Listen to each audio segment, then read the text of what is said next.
Hey guys, so today I'm going to be looking at another Kings and Generals video. This one's about the Hussite Wars, um from 1419 to 1434, and apparently it's a war regarding the European wars of religion. It's another one of those. I guess in the same vein as like the 30 Years' War and whatnot. And this one's gonna be about the Battle of Lipany. So I don't really know anything about the Hussite Wars. Um I've never even heard of the Hussite Wars. So this will be a very interesting new conflict to learn about. There are several videos about it, and I'm gonna be looking at all of them. Um so yeah, I don't really have much else to say other than we probably should get to it. But before I do, I want to give credit where it is due. If you want to watch the original video by Kings and Generals, the link is down in the description down below. It is the first link you'll find. And if you want to help support me or my channel, feel free to like, comment, and subscribe. It would really help my small but humble channel grow, and I'd appreciate it very much. Now with that said, and now without any further ado, let's get to it, shall we? Let us watch the Battle of Lipany, the Hussite Wars, 1419 to 1434, European Wars of Religion, by Kings and Generals.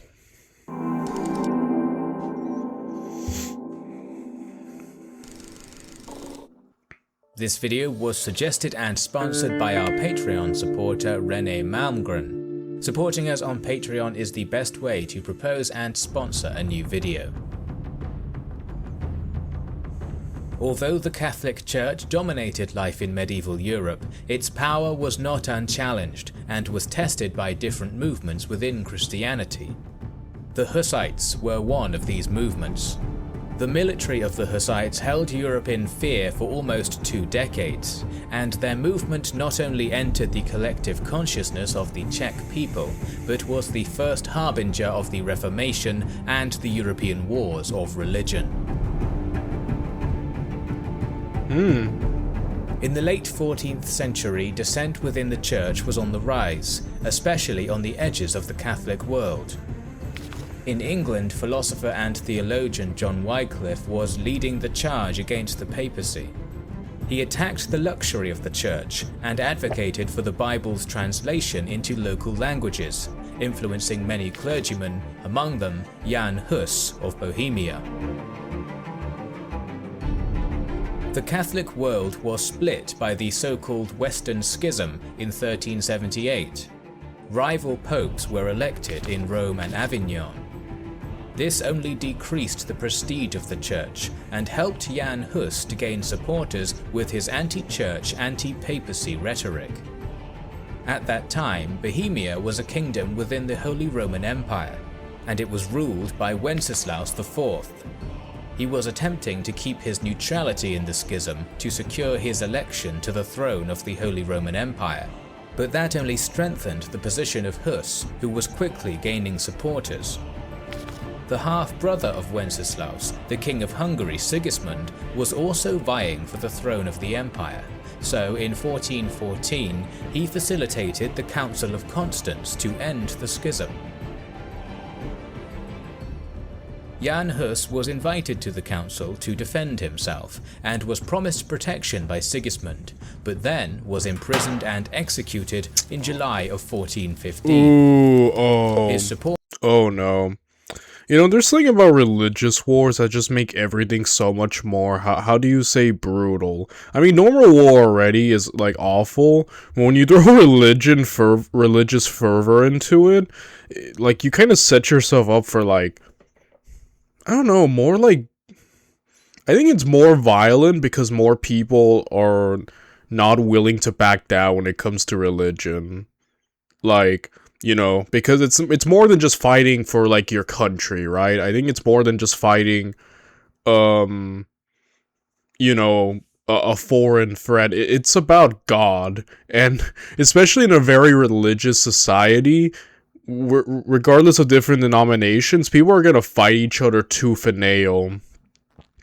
for what they view as God, the right side of, you know, like, I'm in the right with God, you're not, you're in the wrong, it is my duty to combat you and your denomination. It's true, like, I feel like some of the biggest things in humanity, you could say politics for sure is a big divider among humanity, but definitely I feel like religion's up there, and at times can even surpass that, because boy, the amount of ways people will combat you just for your religion, and if they don't agree with your, like, denomination or stuff, it's like I said, we've seen religious wars on this channel, and yeah, holy wars or whatnot. Usually it creates an additional layer to already bad, awful system of war that I feel like escalates things. You know what I mean? Like, just say, look at the 30 Years' War on its own, and many more, so, yeah. Supporters, who collectively called themselves the Hussites, started attacking Catholic monasteries in Bohemia and Moravia. By 1419, Yeah, they created a martyr. When you kill, like, a leader of a movement, all you do is, like, you know, you create a martyr, and I think this is kind of a situation like that, you know what I mean? the region was in open rebellion, and in July, citizens of the capital, Prague, attacked the representatives of the king. Isn't it funny that the 30 Years' War kind of, like, the big indicator of its beginning was around Prague, and now that we're looking about this war, it's kind of around Prague at the same time? What is up with Prague, bro? like a lot of religious stuff is going on there, hey? Some sources claim that Wenceslaus was so shocked by these events that they caused his death. Sigismund was the successor, and he quickly sent an army. The moderate Hussites of Prague, the Utraquists, mostly consisting of nobility and members of the urban population, were in favor of negotiating. But the more radical Taborites, made up of minor nobles and peasantry, led by the veteran of the Battle of Grunwald, Jan Žižka, continued fighting. In early 1420, their small force managed to defeat the Catholic forces at Sudomierz. Oh no.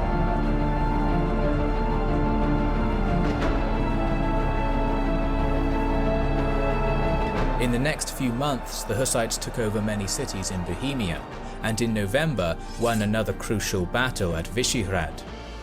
In January, the Taborites entered Moravia, and Sigismund had to retreat to Hungary, as his supply lines were in danger. In 1421, the Pope called for another crusade to take advantage of the dissent between the Taborites and the Utraquists.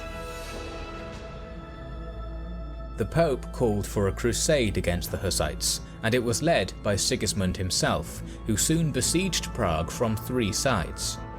This forced the Hussites to unite their armies under Jan Žižka. The two armies met on July 14, 1420, to the east of Prague at the Battle of Witkov Hill.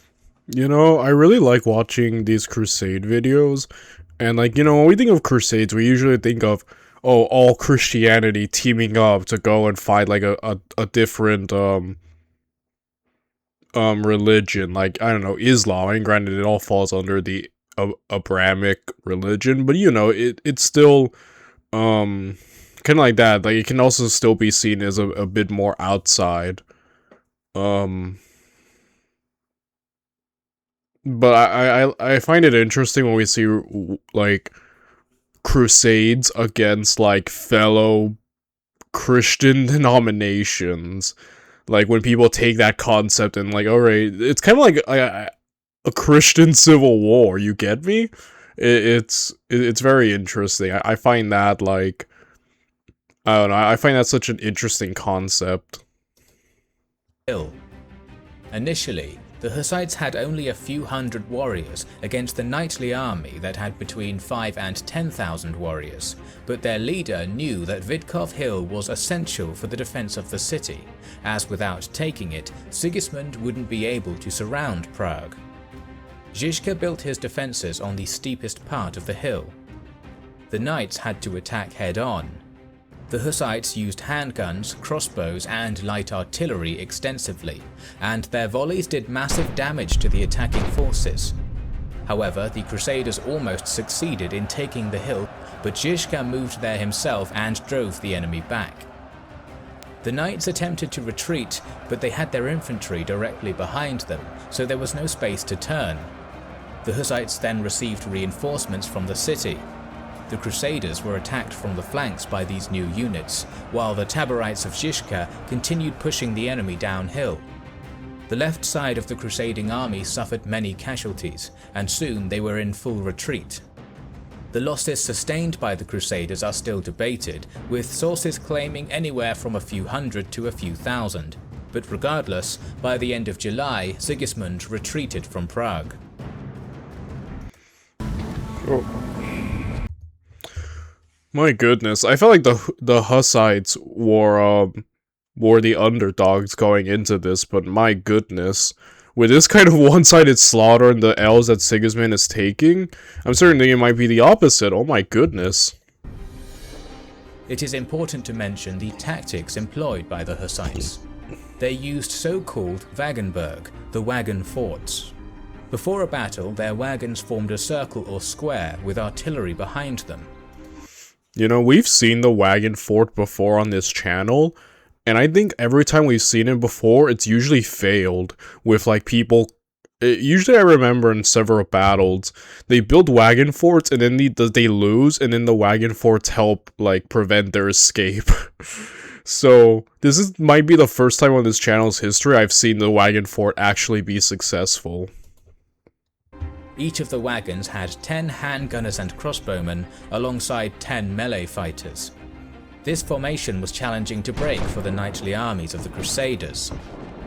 Artillery and missiles were mainly used against the cavalry to weaken them, and after defending their position, the Hussites would counterattack the weakened enemy. Sigismund was planning to take Kutná-Hora. Žižka, who had by now completely lost his vision due to injuries, had his 15,000 troops intercept the 50,000-strong Crusader army near the city in late December. Wow. As usual, Žižka's troops entered the town and left a small garrison to prevent the Crusaders from taking over. His remaining forces set a square of wagons in front of the city walls. The Crusaders attacked on the 21st of December. The Taborites managed to defend well into the night while inflicting heavy casualties on the attackers. Even so, they were still heavily outnumbered and didn't have enough strength to counterattack. At this point, citizens loyal to Sigismund attacked the Taborite garrison, and soon the Crusaders entered the city. Oh, that Žižka was surrounded and needed something entirely new to save his army. All artillery was set on the wagons, which were ordered into a single column. This single column was sent. He is the most unique commander we've seen so far in this channel's history, because he is the only one I've seen to use wagons. I'm sure there are other times where it has been. It's just in this channel I'm talking about. We've never seen the wagon fort. We've never seen wagons used in war successfully until now. So he's like perfected wagon warfare. Oddly enough, he's managed to use the wagon to defeat the enemy. So that's really unique. Charging into the enemy. Artillery and missile volleys from both sides of the wagons killed many Crusaders. Sources claim that Sigismund lost more than 10,000 in this battle, while the Taborite losses were around 2,000. My goodness. Žižka retreated, but then pounced against Sigismund's relatively undefended supply train at the Battle of Deutschbrod. The Crusaders lost their provisions and had to withdraw yet again. My goodness, Sigismund keeps getting bested. He has to keep running away. Žižka? My goodness, the master of the wagon. The Hussites tried to offer the crown of Bohemia to the King of Poland, Jogaila, but he refused. However, his cousin, the Grand Duke of Lithuania, Vytautas, accepted the offer. He never assumed the throne, but sent his nephew Sigismund Korybut alongside a few thousand fighters. In 1424, Zhishka passed away, and the Taborites were now led by Prokop the Bald. The 4th and 5th Crusades sent against them were easily defeated. Their troops were so dominant during that time that they raided Germany and Hungary on a few occasions. The Hussites even assisted Poland in the Polish-Teutonic War of 1431 to 1435, reaching the Baltic Sea during their raid in 1433 and forcing the Teutonic Order to start negotiations with Jogaila. Dang, the Hussites are owning, like, the war. They're kind of unstoppable.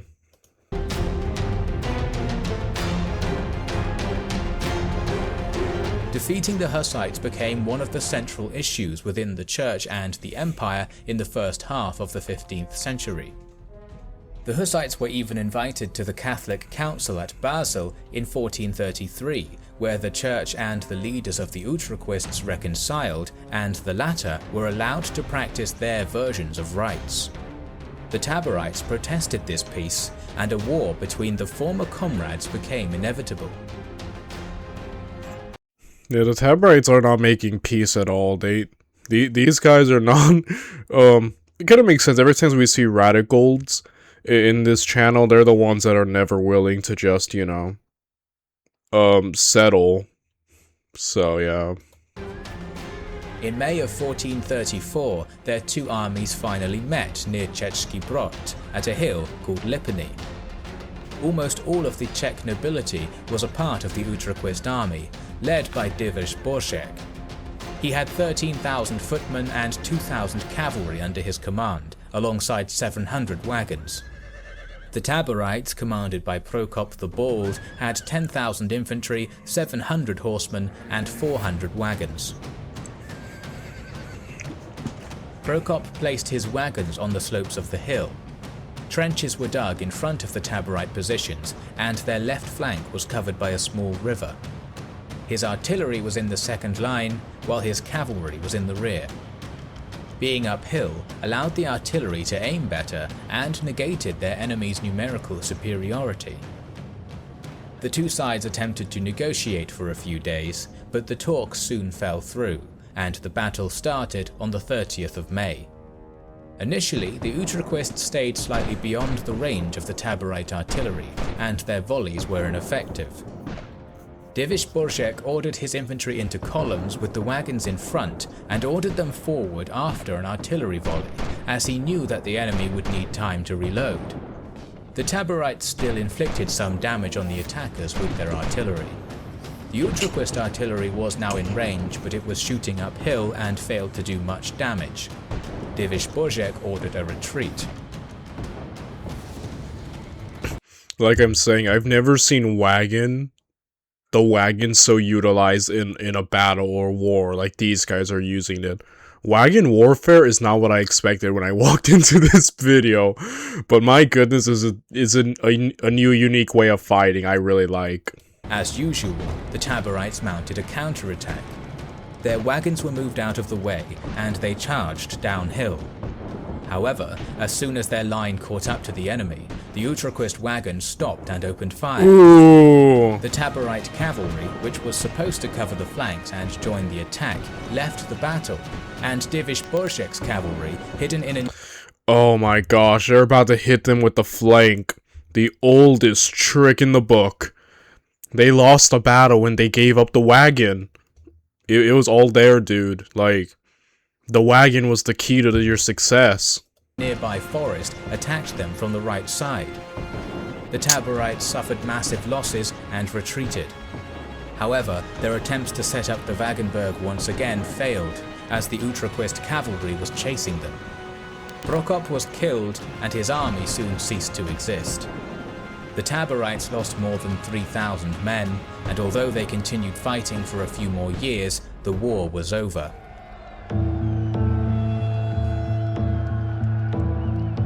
According to the Peace of Jihlava of 1436, Sigismund was restored to the throne, while the Utraquists were allowed to worship in their own fashion.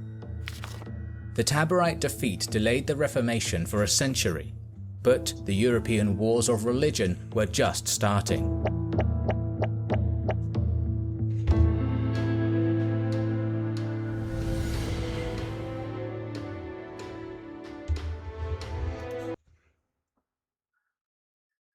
Dang, even Joan of Arc was like, man, these guys, we're definitely fighting them.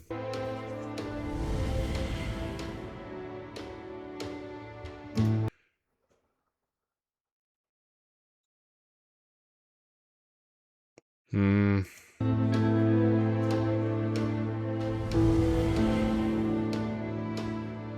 Thank you for watching Dang, the only Hussite king, huh? our documentary on the Hussite Wars. We would like to express our gratitude to our Great video. Again, the wagon warfare is not what I expected, but it was really cool to see. So there are a few more videos regarding this I'm going to be looking at, like the history behind Kingdom Come Deliverance 2 and Jan Ziska. So we're not done yet, for at least for the next few days with this. Either way, great video. Go Wagons.